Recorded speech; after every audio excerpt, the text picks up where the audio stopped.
सबका साथ, सबका विकास और सबका विश्वास कायम करने का दावा करने वाली डबल इंजन की योगी सरकार के आदेश के खिलाफ समूचे प्रदेश का बेसिक शिक्षक ने हुंकार भर दी है। इसी कड़ी में उत्तर प्रदेशीय प्राथमिक शिक्षक संघ ने सरकारी प्राइमरी विद्यालय को मर्ज करने के आदेश के खिलाफ जिला मुख्यालय पर विरोध प्रदर्शन किया और योगी सरकार पर गरीब बच्चों से शिक्षक अधिकार छीनने का आरोप लगाया और मीडिया के माध्यम से कहा कि उत्तर प्रदेश के प्राइमरी विद्यालय को बंद करने से गरीब परिवार का बच्चा पढ़ नहीं पाएगा।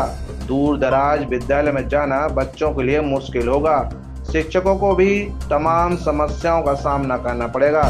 सरकारी विद्यालयों में सरकारी टीचर और बच्चों की संख्या बढ़ाने में नाकाम रही योगी सरकार ने अपनी नाकामी छुपाने के लिए यह प्रस्ताव जारी किया है।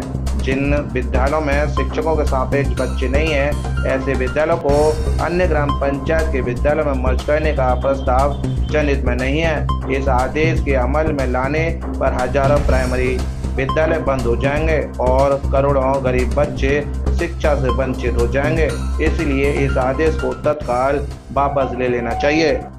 माननीय मुख्यमंत्री द्वारा घोषणा हुई है कि विद्यालयों को मर्ज कर दिया जाए, आसपास के स्कूलों को मर्ज करके एक विद्यालय सुविधाजनक बनाया जाए। घोषणा करने से पहले जो मीटिंगें होती हैं, जो योजना नीति निर्धारण बनते हैं, वो सचिव स्तर के अधिकारी बनाते हैं और एसी में बैठकर बनाते हैं। ज़मीनी स्तर से दूर दूर तक उनका कोई वास्ता नहीं होता इन घोषणाओं का। आप ये मान के चलिए 3 किलोमीटर दूर अगर कोई विद्यालय सुख सुविधा रहित दे दिया जाए, सुख सुविधाओं के साथ दे दिया जाए, लेकिन 3 किलोमीटर जाने के लिए क्या साधन दिया सरकार ने? बच्चा जब अपने विद्यालय में आसपास नहीं जा पा रहा है, इसकी कोई मजबूरी है, उसके खाने के लाले पड़े हुए हैं, वो 3 किलोमीटर दूर कैसे जाएगा?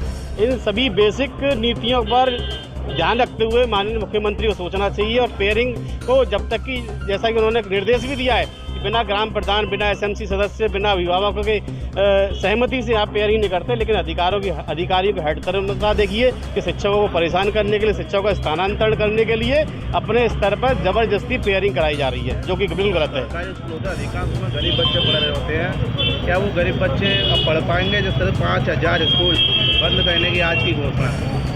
सरकार की इस नीति का विरोध तो सरकार ने भी नहीं सोचा होगा कि जन जन तक ये नीति के विरोध हो रहा है।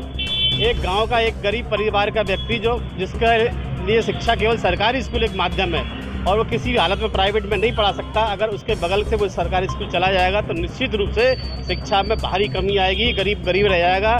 ये शिक्षा अधिकार अधिनियम 2009, 2011 और शिक्षा की अनुच्छेद 21 का खुला उल्लंघन है। सरकार ने नौनिहालों को, गरीबों को, वंचितों को शिक्षा देने के लिए हर 1 किलोमीटर में प्राथमिक विद्यालय, हर 3 किलोमीटर में जूनियर हाई स्कूल खोलने की विस्तृत योजना बनाई थी, क्योंकि किसी देश में अगर जहाँ ज़्यादातर शिक्षित होंगे, निरक्षर नहीं होंगे, तो उस देश की तरक्की होगी।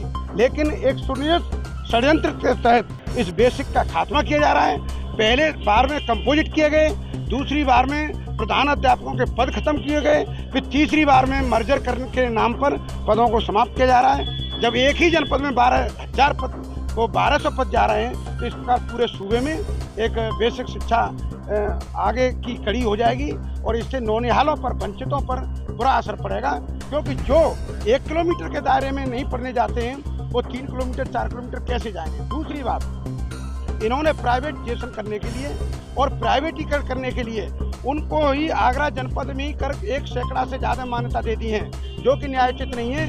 उनका कोई मानक निर्धारित नहीं है, जबकि एक मानक है तो बेसिक के स्कूलों के आसपास आप प्राइवेट स्कूलों की मान्यता नहीं दे सकते, उनको दे दिया जा रहा है। इसका मतलब एक षड्यंत्र के तहत ऐसा किया जा रहा है। सरकार ने एक नियम लागू किया है कि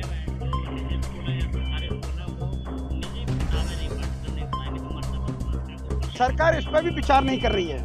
अगर सरकार एक ही समान पाठ्यक्रम लागू कर दे तो मैं निश्चित तौर से ये जो प्राइवेटीकरण हो रहा है, एक बड़े समुदाय जो प्राइवेट स्कूलों में एडमिशन कराते हैं और उनका शोषण होता है, आर्थिक शोषण, उसको भी बचाया जा सकेगा। अगर हमारे यहाँ समान पाठ्यक्रम, हमारा ही वाला बेसिक वाला पाठ्यक्रम प्राइवेट में कर दिया जाए, निश्चित तौर से बेसिक में एक पढ़ा लिखा टीचर है, PhD तक टीचर हैं, इनको बहुउद्देशीय कर्मी बनाया दिया जा रहा है। शिक्षण के नाम पर उनकी जवाबदेही नहीं है, अन्य मिड डे मील आदि पर है।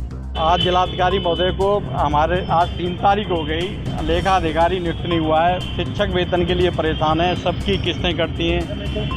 आज अभी नियुक्त तो लेखा अधिकारी नियुक्त नहीं हुआ तो वेतन कहाँ से मिलेगा? तो आज तो हमने लेखा अधिकारी को जिलाधिकारी महोदय को तो ज्ञापन दिया है कि भाई लेखाधिकारी नियुक्त किया जाए। इसके बावजूद भी आज जिला अध्यक्ष भारतीय जनता पार्टी विधायक जी शिवरे जी, धर्मपाल जी कल आज ज्ञापन दिया है कि मर्जर की व्यवस्था को रोका जाए, मुख्यमंत्री जी के नाम से भेजा गया है। और कल होगा अगर मर्ज किए जाते हैं विद्यालय जिनमें शिक्षक नहीं है, बच्चे नहीं है, क्या दिक्कत आ रही है आप लोगों को? दिक्कत इसलिए आ रही है कि एक गांव में 2 विद्यालय हैं, दोनों में 25-25 छात्र संख्या है, तो वो दोनों को मर्ज करके दूसरी न्याय पंचायत के किसी गांव में भेजा जा रहा है। बच्चा 1 किलोमीटर, जबकि नियम ये है कि 1 किलोमीटर के अंदर विद्यालय होना चाहिए, अब वो बच्चा 3 किलोमीटर या 4 किलोमीटर दूर जा सकता है, उनके गार्जियन उनको भेज सकते हैं। ये बहुत बड़ी समस्या आएगी, इससे विद्यालय बंद होंगे, शिक्षकों की नियुक्तियों पर अब जब विद्यालय नहीं रहेंगे तो शिक्षक कहाँ से नियुक्त किए जाएंगे? और बस संविदा पर भी शिक्षकों को नियुक्त करने की बात कर रही है योगी सरकार, जल्द आदेश आने वाला है, क्या कहेंगे इस पर? ये इसका भरपूर विरोध करेंगे। शिक्षकों का सम्मान, शिक्षकों का हित होने नहीं देंगे।